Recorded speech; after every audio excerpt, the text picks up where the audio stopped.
प्यारे बच्चों, आज मैं आप सभी को हाई स्कूल मैथमेटिक्स चैप्टर 1 वास्तविक संख्याएं रियल नंबर में प्रश्नावली 1.1 से हल दूंगा।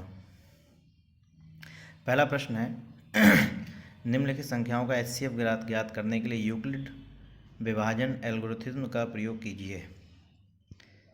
पहला है 135 और 225। सबसे पहले हम लोग देखेंगे कि 135 और 225 में बड़ा कौन है, तो हम देखेंगे 225 ग्रेटर देन 135। फिर यहाँ यूक्लिड विभाजन विधि लगाएंगे, यूक्लिड विभाजन प्रमेयिका बोलेंगे या एल्गोरिथ्म। क्या है? ए बराबर बी क्यू प्लस आर। ए और बी संख्या हैं या पूर्णांक हैं, ठीक है। तो ए बड़ी संख्या मान सकते हैं, बी को छोटी संख्या मान सकते हैं। तो जो हमारे प्रश्नानुसार जो हमें दिए गए हुए हैं उसमें जो पहली संख्या है 225 उसको ए मान लेंगे, छोटी संख्या को 135 मान लेंगे।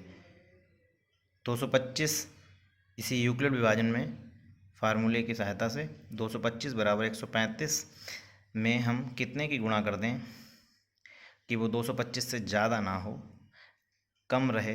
जितना कम रहे उतना हम उसको जोड़ के दिखा देंगे, जो हमारा शेषफल माना जाएगा। तो 135 गुणे 1 प्लस 90, शेषफल यहाँ पर 90 प्राप्त हुआ। फिर इसी तरीके से जो दूसरी संख्या है 135 को ले लेंगे, फिर 90 जो हमारा शेषफल प्राप्त हुआ था। तो 90 में कितने गुणा करते हैं कि वो 135 से ज़्यादा ना हो, अगर कम रह जाता है तो उसमें उतना जोड़ देंगे। तो 1 की गुणा करेंगे तो 45 शेषफल रह जाएगा। इसी तरीके से 90 उठाएंगे और 45 में कितने गुणा कर दें, या तो 90 आ जाए या 90 से कम रहे, लेकिन 90 से ज़्यादा नहीं होना चाहिए। तो 45 दूनी 90, मतलब कुछ नहीं जोड़ना पड़ा। तो यहाँ पर शेषफल कितना आ गया? 0। जब तक शेषफल 0 नहीं प्राप्त हो जाएगा तब तक हमें ये काम करना है। और जैसे ही शेषफल 0 आएगा तो वही हमारा एचसीएफ कितना हो जाएगा? 45। इसका एचसीएफ आ जाएगा, वही प्राप्त हो एचसीएफ प्राप्त होगा। इसी तरीके से दूसरा प्रश्न है 196 और 38,220। ये अगला प्रश्न है। इतना ये पहला प्रश्न, ये दूसरा, तीसरा। इसमें भी हम बड़ा छोटा देख लेंगे, यूक्लिड लगाएंगे तो इसमें कितना आ जाएगा? 196। इसी तरीके से अगला 867 और 225, इसमें भी छोटा बड़ा देख लेंगे और इसको हल करेंगे तो कितना आ जाएगा? 51। ठीक है दोस्तों। फिर अगला प्रश्न है, दर्शाइए कि कोई भी धनात्मक विषम पूर्णांक 6q प्लस 1 या 6q प्लस 3 या 6q प्लस 5 के रूप का होता है जहाँ q एक पूर्णांक है। तो सबसे पहले इसको हल करते टाइम यूक्लिड विभाजन प्रमेयिका का प्रयोग करेंगे। तो a मान लेंगे, a एक पूर्णांक है। यूक्लिड विभाजन प्रमेयिका जो हमने लिखी है, क्या लिखी है कि a बराबर बी क्यू प्लस आर, ये है। तो जो प्रश्न दिया गया उसमें 6q plus 1, 6q plus 3, 6q plus 5, तो जो 6 है ये आपका दूसरा पूर्णांक मान सकते हैं। ये कितना हो जाएगा? b बराबर 6। यहाँ पर 1, 3, 5 ये शेषफल है। तो ये r बराबर कितना हो जाएगा? 1, 2, 3 या 1, 3, 5 मान लेंगे, ये यहाँ पर दिए हुए हैं। तो पूर्णांक a को 6 से भाग देने पर भागफल q और शेषफल r प्राप्त होता है। तो a बराबर 6q प्लस r, इसको समीकरण 1 बोल देंगे। तो r बराबर 0, 1, 2, 3, 4, 5, 6 रखने पर, तो r बराबर 0 रखेंगे तो a बराबर 6q प्लस 0। r बराबर 1 रखेंगे तो जैसे ये r बराबर 1 रख रहे हैं तो a बराबर 6q प्लस 1 इस पहले समीकरण में रखना है। एक बार r बराबर 0 रखा तो 0 आया। एक बार इसी r की जगह क्या रखेंगे? 1। इसी r की जगह फिर क्या रखेंगे? 2। ऐसे ही 5 तक रखा। तो यहाँ पर ये प्राप्त होगा कि 6q plus 1, 6q plus 3, 6q plus 5 आदि धनात्मक विषम पूर्णांक हैं, क्योंकि 1, 3, 5 विषम पूर्णांक हैं। ठीक है, इसी प्रकार से अगला प्रश्न है, किसी परेड में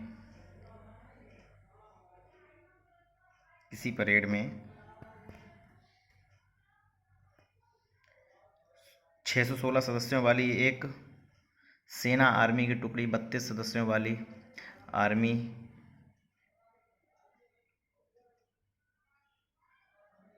बैंड के पीछे मार्च करती है। दोनों समूहों को समान संख्या वाले स्तंभों में मार्च करना है। उन स्तंभों की अधिकतम संख्या क्या है जिसमें वे मार्च कर सकते हैं? तो सबसे पहले यहाँ पर ये देखेंगे, जो हमारे पास दो संख्याएं हैं 616 और 32, इसमें सबसे बड़ा कौन है? 616। तो लिख देंगे, क्या लिखेंगे कि 616 इज़ ग्रेटर देन 32। फिर हम यहाँ पर यूक्लिड विभाजन एल्गोरिथ्म का प्रयोग करेंगे। तो 636 बराबर 32, इस 32 में जितने गुणा कर दें 616 से ज़्यादा नहीं होना चाहिए, कम रहे, और जो कम रहेगा उसको प्लस करके दिखा देंगे, तो वही शेषफल माना जाएगा। तो 19 की गुणा करेंगे तो 8 जोड़ना पड़ेगा, तो शेषफल। तो अब 32 लिखेंगे, फिर हम 8 में कितने गुणा करते हैं? 4 की, शेषफल कितना आ गया? 0। तो HCF कितना आ गया? ये HCF हो जाता है 8। तो यहाँ पर हमें पता चल जाएगा 8 स्तंभों में सेना मार्च कर सकती है। इसी प्रकार से अगला प्रश्न है, यूक्लिड विभाजन प्रमेय का प्रयोग करके दर्शाइए कि किसी धनात्मक पूर्णांक का वर्ग किसी पूर्णांक m के लिए, वर्ग की बात हुई यहाँ पर है, m के लिए 3m+1 के रूप का होता है। माना ये एक पूर्णांक है। फिर वही यूक्लिड विभाजन प्रमेय द्वारा यहाँ पर चेक करेंगे, b 3m+1, तो b का मान कितना हो गया? 3। और यहाँ पर r बराबर 0, 1, 2, 3 रख लेंगे। q एक पूर्णांक है, तो इसका रूप क्या बन जाएगा? a बराबर 3q + r।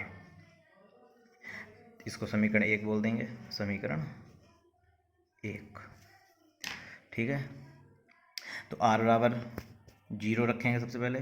तो a बराबर 3q + 0, तो a बराबर कितना आ गया? 3q, a बराबर 3q। फिर दोनों बच्चों का वर्ग करेंगे, तो a² बराबर 3q का स्क्वायर, फिर a² बराबर 9q²। तो ये a² बराबर 3 × 3, 3 3 = 9, 3 3 = 9, 3q²। 3 जहाँ 3q हम जान चुके हैं, क्या जानते हैं पहले से, इसमें दिया हुआ है कि q एक पूर्णांक है, क्योंकि एल्गोरिथ्म जो हम लगा रहे हैं यूक्लिड विभाजन, उसमें q एक पूर्णांक है। तो 3q² भी एक पूर्णांक है, तो इसको हमने क्या मान लिया? m, या m बोल देंगे। तो ये m भी एक पूर्णांक है, तो a² बराबर 3m, तो ये 3m का रूप हो गया, क्योंकि हमें इसी में सोल्यूशन निकालना है। इसी प्रकार जब हम r बराबर कितना रखेंगे? 1 रखने पर, r बराबर 1 रखने पर, तो कितना हो जाएगा? इसका वर्ग करेंगे सर्व समीकरण a + b के होल स्क्वायर की सहायता से। तो ये कितना हो जाएगा? इसमें कॉमन ले लिया 3q + 2 + 1, जहाँ m, इसको क्या, इतना जो भाग है यहाँ से यहाँ तक का, ये जो भाग है ये इतना, इसको हमने क्या मान लिया? m। ये भी एक पूर्णांक है, तो 3 इसकी जगह पर क्या लिख दिया? m + 1। अतः a² बराबर 3m + 1, तो a² बराबर 3m या 3m पूर्णांक का वर्ग होता है। इसी प्रकार अगला प्रश्न है, यूक्लिड विभाजन प्रमेय का प्रयोग करके दर्शाइए कि किसी धनात्मक पूर्णांक का घन, किसी धनात्मक पूर्णांक का घन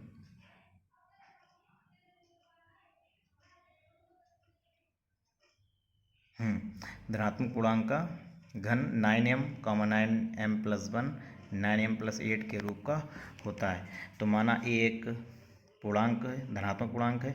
यूक्लिड विभाजन प्रमेय से यहाँ भी r बराबर 0, 1, 2, 3 रखेंगे। q एक पूर्णांक है, r बराबर 0 रखने पर घन की बात आई। इस सवाल में किसकी बात की? घन की। तो a बराबर 3q, r बराबर जब 0 रखेंगे तो समीकरण में इसको समीकरण 1 बोल सकते हैं, इसको समीकरण 1। तो इसमें r बराबर 0 रखेंगे यहाँ से, ये r, तो कितना हो जाएगा? 3q + 0। तो ये दोनों बच्चों का जब हम इसका घन करेंगे तो कितना हो जाएगा? 27। तो 27 को हम क्या लिखेंगे? 9 × 3, 9 × 3 = 27। 3q² को हमने क्या मान लिया? एम, या जहाँ ये पूर्णांक है तो इस पूर्णांक को क्या व्यक्त कर दिया, एम से व्यक्त कर दिया। तो ए क्यूब बराबर 9m। इसी प्रकार से आर बराबर 1 रखेंगे तो फिर इसका घन करेंगे सर्व संख्या ए प्लस बी का होल क्यूब की सहायता से। तो ये कितना हो जाएगा, इसमें भी 1 को अलग सेपरेट कर दे रहे हैं और यहाँ से 9 को कॉमन लेंगे, इतना प्राप्त हुआ। ये भाग इतने में से 9 को कॉमन लिया हमने तो ये इतना बचा बीच में ये। तो इसको, ये भी एक पूर्णांक है तो इसको क्या मान लेंगे, ये एम से व्यक्त कर देंगे जहाँ ये एम है तो इसको एम लिख दिया। दूसरा भी सिद्ध हुआ। फिर आर बराबर 2 रखेंगे दोनों पक्षों का घन करने पर उपरोक्त सर्व समीकरण से, इस सब क्यूब वाला, ये जो क्यूब का है। तो ये कितना हो जाएगा, इसमें भी इसको कॉमन लिया जाएगा 9 को, और यहाँ पर 2 का घन करेंगे तो कितना आएगा, 8 आएगा। फार्मूले की सहायता से इसको m बोल देंगे, 9m + 8। अतः किसी धन पूर्णांक का घन, ये घन है 9m या 9m + 1, 9m + 8 के रूप का होता है। अब अगली प्रश्नावली 1.2, निम्नलिखित संख्याओं को अभाज्य गुणनखंड के गुणनफल के रूप में व्यक्त कीजिए। पहला है 140। इसके में अभाज्य गुणनखंड करने तो हम क्या करेंगे, इसके गुणनखंड करेंगे तो 2 से काटेंगे, कितना जाएगा 2 × 7 = 14। फिर इस काटेंगे, फिर कितना जाएगा, अभाज्य गुणनखंड कितना जाएंगे, 2 × 2 × 7, 2 को 2 बार आए, 2 की घात 2 × 5 × 7, ये इसका उत्तर हो गया। बहुत आसान है। इसी तरीके से 156 का कितना हो जाएगा, 2 × 2 3 × 13, ठीक।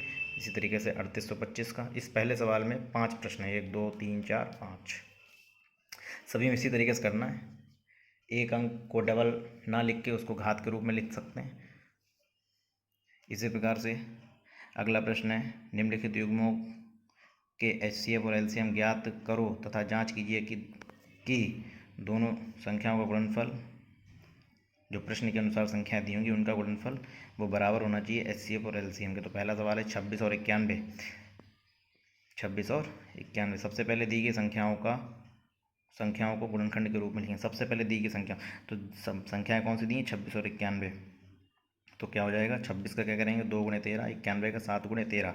HCF निकालते टाइम क्या देखेंगे कि जो हमने दो संख्याओं का गुणनखंड किए हैं उनमें से कौन संख्या दोनों तरफ समान मिल रही है, 13 मिल रही है, तो ये HCF हो गया, ठीक है। LCM में क्या होगा, जो समान मिलेगी उसको तो एक बार लिखना ही लिखना है, जो नहीं मिली वो भी लिखेंगे और जो रह गई वो भी लिखी जाएगी, ठीक है। इसकी गुणा कर लेंगे तो LCF तुम्हारा हो गया 13 और LCM हो गया 182। अब इसके उत्तर की जांच करें तो क्या फार्मूला ने बताया, दोनों संख्याओं का गुणनफल बराबर HCF × LCM। दोनों संख्याएं कौन सी जो प्रश्न के अनुसार दी गई उनकी बात की गई है। तो 26 × 91 बराबर 13 × 182। तो इसकी गुणा करेंगे कितना आएगा, 2366। इसकी करेंगे कितना है, 23। यही इसका हल है। इसी तरीके से दूसरा, दोनों संख्याओं के क्या करेंगे, पहले गुणनखंड करेंगे तो कितना आएगा, 2 × 3 × 5 × 17। इसका कितना आएगा, 2 × 2 × 23। तो देखो इसका HCF, जो संख्या दोनों में कॉमन मिले, 2 और 2 मिल रही है, यहाँ पर 3 है, यहाँ 2 है, ये नहीं मिल रही है, यहाँ पर 5 है, यहाँ 5 नहीं है, यहाँ पर 17 है, यहाँ 17 नहीं, यहाँ 23, यहाँ 23 नहीं, बस एक सेट में ये मिला, तो इसका HCF हो गया 2। LCM में क्या होगा, इस कॉमन वाले को एक बार लिखा, फिर ये 3 लिख दिया, फिर ये नीचे वाला जो 2 बचा है उसका कोई कॉमन जोड़ा नहीं बना उसको लिख लिया, फिर ये 5 लिख दिया, फिर 17 लिख दिया, फिर 23 लिख दिया। इनकी सबकी गुणा करेंगे ना 23460। इसमें भी उत्तर की जाँच करेंगे तो दोनों संख्याएं कौन सी हैं, दोनों संख्याओं का गुणनफल की जो बात आ रही है वो कौन सी है, प्रश्न के अनुसार दी हुई है, तो 2 × इसका उत्तर। इसी तरीके तीसरा प्रश्न अपने आप को स्वयं करना है। अगला प्रश्न है, अभाज्य गुणनखंड विधि द्वारा निम्नलिखित पूर्णांकों के HCF और LCM ज्ञात कीजिए। अभाज्य गुणनखंड विधि द्वारा सबसे पहले दी गई संख्या, पहला प्रश्न, दूसरा, तीसरा।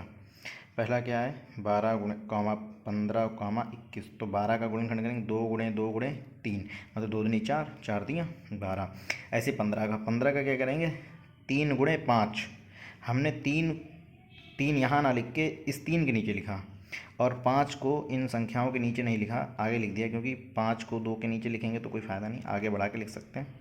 इससे ये होगा कि हमारा जो बन रहा है कॉमन, वो मिल जाएगा एक ही बार में, गड़बड़ नहीं होगा, सवाल गलत भी नहीं होगा। इसी तरीके से 15 का 3 गुणे 5 लिख दिया, 21 का 3 गुणे 7, तो 3 के ही नीचे 3 लाए, 7 आगे लिख दिया।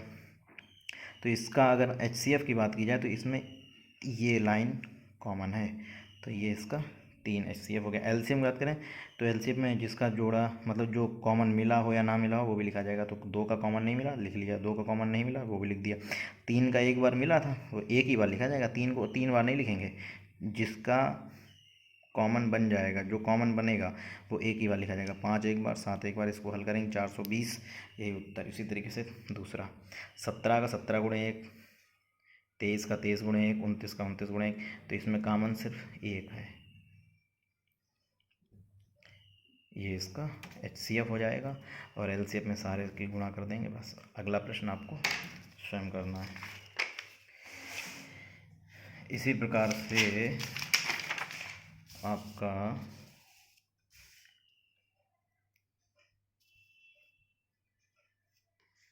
तीसरा हो गया।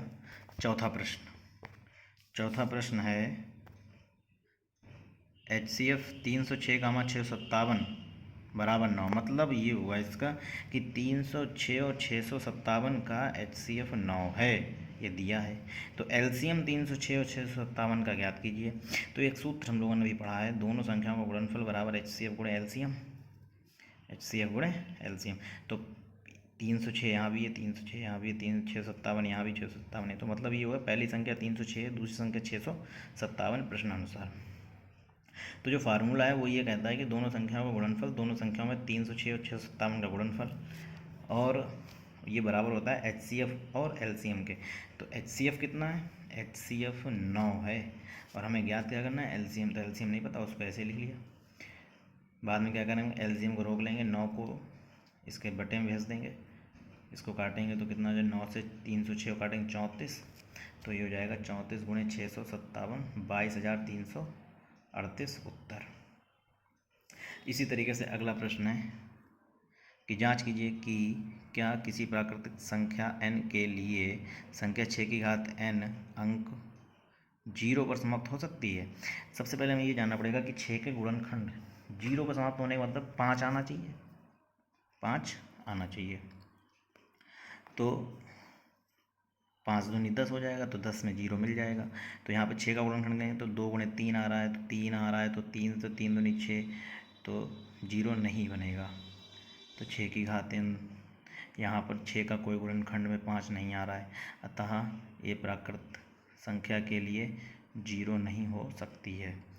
इसी प्रकार से अगला प्रश्न है, व्याख्या कीजिए 7 गुणे 11 प्लस गुणे 13 प्लस 13 और 7 गुणे 6 गुणे 5 गुणे 4 गुणे 3 गुणे 2 गुणे 1 प्लस 5 भाज्य संख्याएं क्यों हैं।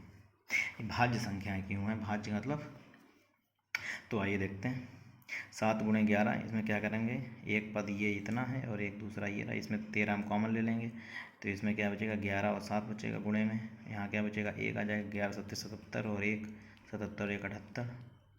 तो 78 की 13 में गुणा करेंगे, गुणा करने की जरूरत नहीं, 78 का हम गुणनखंड कर देंगे तो कितना आ जाएगा 13 गुणे 3 गुणे 2, तो ये भाज्य संख्याएं हैं, इसका ये गुणनखंड हो गया। अतः 13 गुणे 1 का गुणनखंड इतना है, अतः ये कैसी है, भाज्य संख्या। इसी प्रकार से इसका करेंगे तो ये कितना हो जाएगा, इसमें क्या काम करेंगे 5 कॉमन मिल रहा है, एक पद प्लस से पहले वाला और एक प्लस के बाद वाला, तो इसका ये गुणनखंड हो गया इतना, तो इसमें भी ये भाज्य है।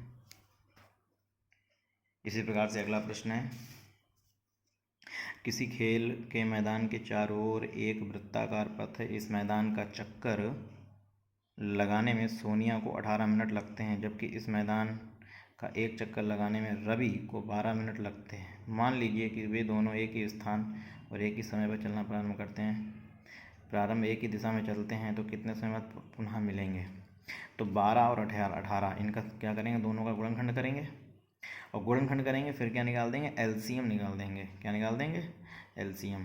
तो कितना हो जाएगा, 12 का गुणनखंड 2 गुणे 2 गुणे 3, 18 का 2 गुणे 3 गुणे 3, तो LCM में एक तो ये कॉमन वाला 2 एक बार लिखा जाएगा, और जिसका कॉमन नहीं बना वो लिखेंगे, और एक 3 लिखा कॉमन वाला और एक बिना कॉमन वाला 3 लिखा, तो ये इसकी गुणा करेंगे कितना जाएगा 36। तो कितने 36 मिनट बाद मिलेंगे।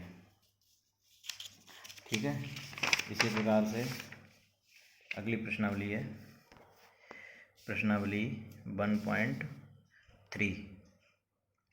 सिद्ध कीजिए कि √5 एक अपरिमेय संख्या है। अपरिमेय संख्या है तो अपरिमेय सिद्ध करने के लिए हमें जो प्रश्न दिया जाएगा उसको हम पहले क्या मान लेंगे, परिमेय मानेंगे। क्या मानेंगे, और हम जानते हैं कि परिमेय का रूप होता है P/Q, और Q जो है 0 के बराबर नहीं होता है, और P और Q कैसी संख्या होती हैं, पूर्ण संख्या होती हैं। तो अगर हम इसको परिमेय मानेंगे, माना √5 एक परिमेय संख्या है, तो परिमेय का रूप होता है P/Q। तो हमने क्या कहा, तो ये P/Q मतलब ये A/B के बराबर होगा, इसके बराबर होगा A/B। तो दोनों पक्षों का वर्ग करेंगे तो क्या हो जाएगा, √5 के स्क्वायर A² बराबर लगा के, तो ये 5 बराबर A² 5 की B² में गुणा कर देंगे तो A² बराबर 5B²। तो यहाँ पर हमें ये 3 कंडीशन प्राप्त हुई कि ये जो 5B² है ये 5 से विभाज्य, जैसे 25 होता है यहाँ पर, तो 25 5 से विभाज्य है और इसके बराबर है, तो ये A² भी 5 से विभाज्य है, और जब A² विभाज्य तो A भी होगा 5 से विभाज्य। ठीक है, तो इसी प्रकार A बराबर 5C मान लेते हैं, इनका वर्ग करेंगे तो कितना हो जाएगा, A² बराबर 25C²।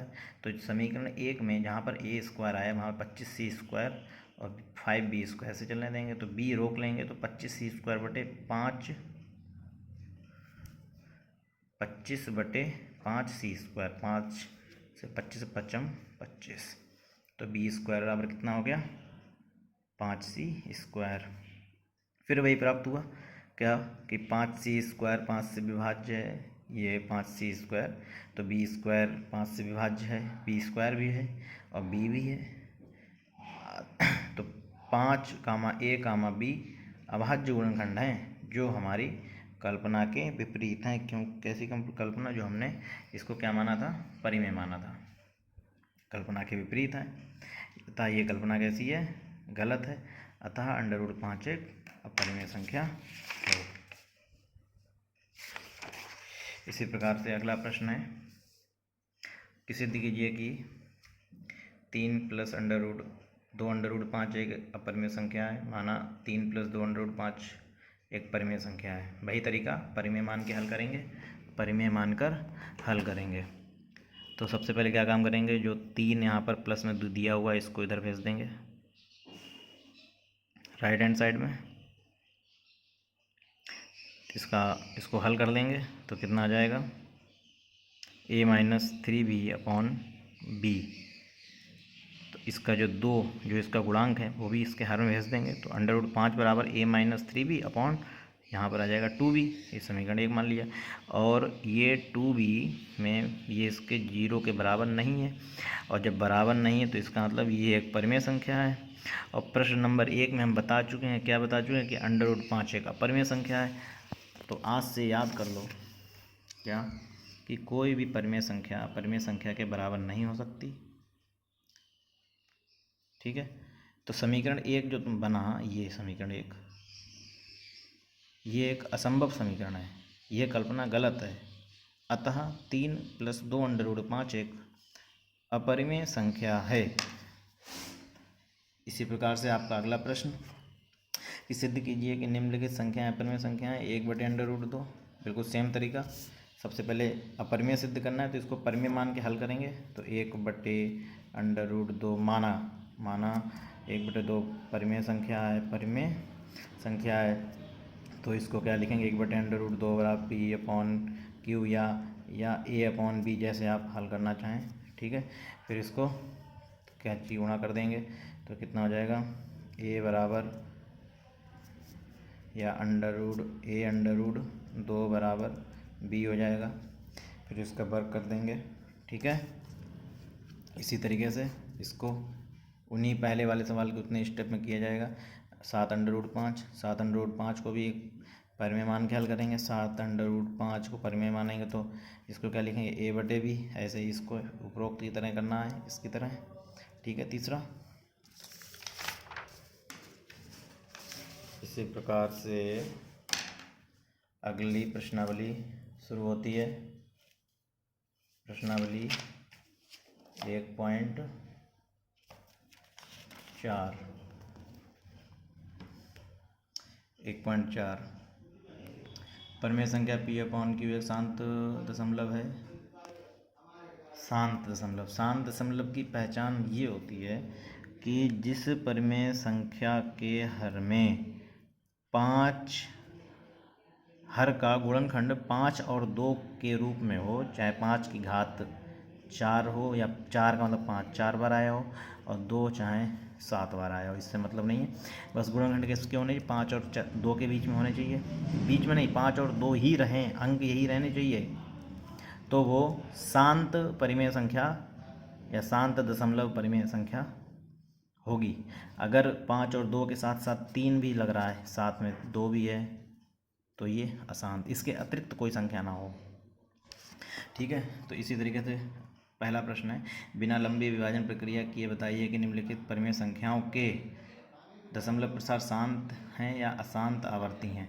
तो पहला है 13/3125 3125। तो इसको हम चेक करने के लिए हर का क्या करेंगे? गुणनखंड करेंगे। देखो गुणनखंड किए तो 5 5 5 5 आ गया, तो यहाँ पर क्या आ गया? 13 इतना हो गया। वो अंश से मतलब है, लेकिन अभी अगर अंश के गुणनखंड हो रहे हैं तब तो 5 की घात 5, लेकिन हमने तो ये पढ़ा है कि 5 शांत या अशांत जांचने के लिए 5 के साथ 2 भी होना चाहिए। तो यहाँ पर 5 की घात 5 तो है, लेकिन 2 की घात 2 नहीं है, तो हम ये कैसे पता करेंगे कि ये शांत है या नहीं? तो यहाँ पर क्या करेंगे हम?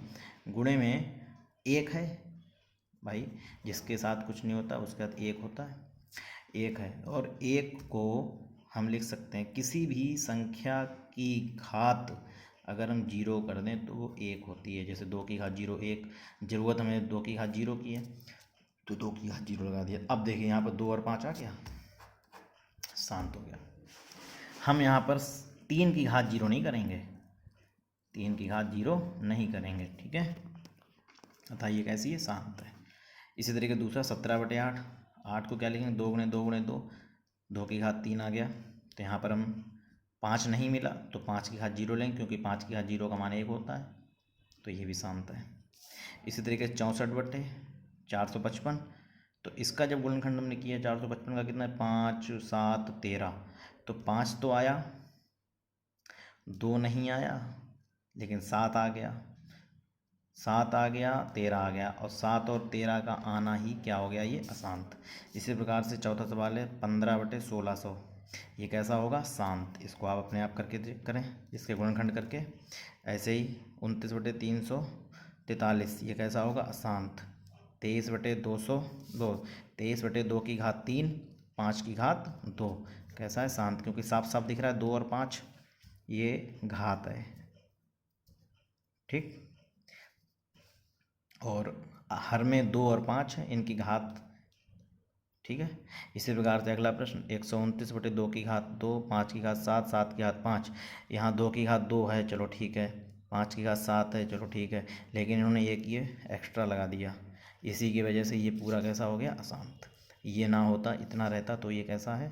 शांत। इसी तरीके से अगला प्रश्न इसी का है, 7वें के बाद 8वां 6/15, 6 को हम क्या लिख सकते हैं? 3 गुणे 2, और 15 लिखेंगे 3 गुणे 5, 3 से 3 कट गया तो 2/5 बचा, तो 2/5, 2 की घात 0 यहाँ लगा सकते हैं क्योंकि मान 1 है, तो ये शांत हो गया। इसी तरीके से 35/50, ये भी शांत। 77/210, ये अशांत है, क्योंकि 210 का जब हम गुणनखंड करेंगे तो 3 सत्ते 21, देखो 3 आया, 7 आया, आना क्या चाहिए? 2 और 5 आना चाहिए, 2 और 5, लेकिन ये नहीं आए, ये इसलिए कैसा है? अशांत, ठीक।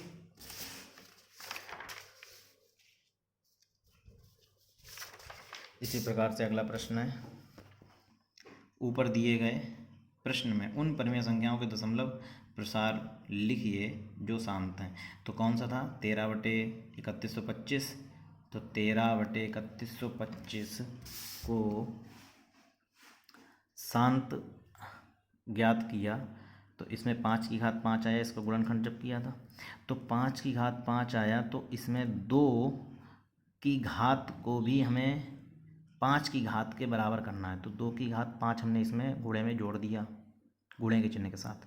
तो जितना हम यहाँ जोड़ेंगे उतना ही ऊपर जोड़ना है, क्योंकि जो भी हम इसमें एक्स्ट्रा लगाएंगे अंश और हर दोनों में करना पड़ेगा, क्योंकि ये दोनों कट जाएंगे तो कोई भिन्न में कोई फ़र्क भी नहीं पड़ेगा। तो 13 गुणे 2 की घात 5, और जब घातें समान होती हैं तो उनको एक साथ लिख सकते हैं। तो 5 गुणे 2 की होल घात 5, तो 2 पंचे या 5 दूनी 10, तो 13 गुणे 5 की घात 2 का मान कितना आ गया 32, 10 की घात 5। ठीक है, तो 10 की घात 5 का मतलब 5 जीरो, और इसकी गुणा करेंगे तो कितना आएगा 416। तो 3 अंक तो ये हैं, और जीरो कितने 5, तो 1 2 3, 2 जीरो बढ़ा लिए, दशमलव लगा दिए, यही इसका दशमलव प्रसार। ऐसे ही दशमलव प्रसार किसका है शांत, 15/1600। तो इसमें कितना बना था जाके, 2 की घात 6 बना था और 5 की घात 2। तो 2 की घात 6 है, 5 की घात 2 है, लेकिन 5 की घात 2 कम है, 2 की घात 6, 2 की घात ज़्यादा है, 5 की घात कम। तो इसको 6 के बराबर करने के लिए 5 की घात 4 लगानी पड़ेगी। तो जितनी घात लगाएंगे उतनी अंश में भी करनी पड़ेगी। तो ये 5 की घात 4 और तिपच 15, तो ये कितना हो गया, इसको क्या करेंगे घातें जुड़ जाएंगी, तो 5 की घात 6 और इकट्ठा करके लिख दिया 2 गुणे 5 की घात 6, 2 पंचे 10, 2 पंचे 10।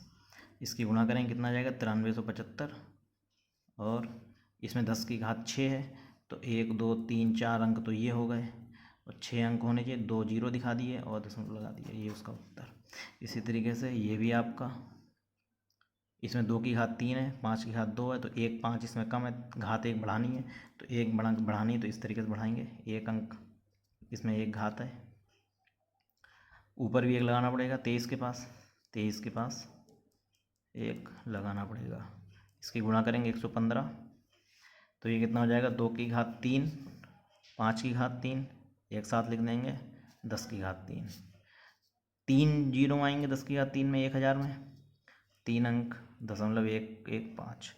ऐसे ही कौन सा है 6/15, 6/15 भी शांत था दशमलव प्रसार। तो कितना हो जाएगा 2 गुणे 3, 3 से 3 कट गया, 2/5 आया, लेकिन यहाँ 5 आया, यहाँ 2 नहीं, लेकिन 5 की घात यहाँ कितनी है 1 है, सही से देखिएगा। तो 2 की घात हम 1 लगाया और 2 की घात ऊपर भी 1 लगाया अपने पास से, 2 पंचे 10, 2 दूनी 4/10, इसको दशमलव में परिवर्तित करेंगे तो 0.4। ऐसे 35/50, 35 क्या लिखेंगे 5 गुणे 7, या 35 को 35 ही लिखा रहने दो, इसको क्या लिखेंगे 5 की घात 2 गुणे 2, इसका गुणनखंड हुआ, तो 5 की घात तो 2 है, लेकिन 2 की घात कितनी है 1, तो इस 2 की घात 1 को 2 में बदलने के लिए 1 2 एक्स्ट्रा लगाना पड़ेगा। तो जब एक्स्ट्रा लगाएंगे उतना ही ऊपर भी लगाना पड़ेगा अंश में गुणे के साथ। तो 35 दूनी 70, ये 2 की घात 2 ये भी हो गया, क्योंकि 2 बार हैं 2, और 5 की घात 2 ऑलरेडी है, तो 5 दूनी 10 की घात 2, तो ये कितना हो जाए 0.7। इसी प्रकार से अगला प्रश्न, कुछ वास्तविक संख्याओं के दशमलव प्रसार नीचे दर्शाए गए हैं। प्रत्येक स्थिति के लिए निर्धारित कीजिए कि ये संख्या परिमेय संख्या है या नहीं। यदि परिमेय संख्या है, पी और क्यू के रूप की है, तो क्यू के अभाज्य गुणनखंड के बारे में आप क्या कह सकते हैं। तो पहला प्रश्न है कि 43.123456789 पर ये रुक गया, इसके आगे ना डॉट डॉट डॉट लगा है ना कुछ लगा हुआ, तो मतलब यहीं तक संख्या है। तो इसको हमने क्या काम किया, दशमलव के नीचे 1 लगा के उतने जीरो लगा दिए। अब इस अंक का हम गुणनखंड करेंगे तो वो हमें 2 और 5 के रूप में प्राप्त होगा, अतः ये एक कैसी संख्या है, परिमेय संख्या है। ठीक है, इसी प्रकार से अगला प्रश्न है 0.120, फिर 1200, 1200, जीरो बढ़ रहे हैं, जीरो बढ़ रहे हैं, तो इसका प्रसार कैसा होगा, अशांत अनावर्ती, मतलब इसमें एक्स्ट्रा चेंजिंग हो रही है। ठीक है, तो इसको पी और क्यू के रूप में व्यक्त नहीं किया जा सकता। इसी प्रकार से अगला, इसमें लिखा है 43.12345, इसके ऊपर बार लगा है। बार का मतलब ये जितने दशमलव जितने अंकों के ऊपर बार लगा वही अंक बार बार रिपीट हो रहे हैं, मतलब समान अंक बार बार रिपीट हो रहे हैं, और समान अंक जब दशमलव के बार बार रिपीट होंगे तो वो संख्या परिमेय संख्या बोली जाएगी। तो ये दशमलव प्रसार आवर्ती है, और इसका क्या है, दशमलव प्रसार अनावर्ती। ये बढ़ तो रहा है लेकिन क्रम से नहीं बढ़ रहा है, एक्स्ट्रा एक अंक जोड़ के बढ़ रहा है, ठीक है। तो ये अशांत भी है, अतः यह कैसी संख्या है, परिमेय संख्या है।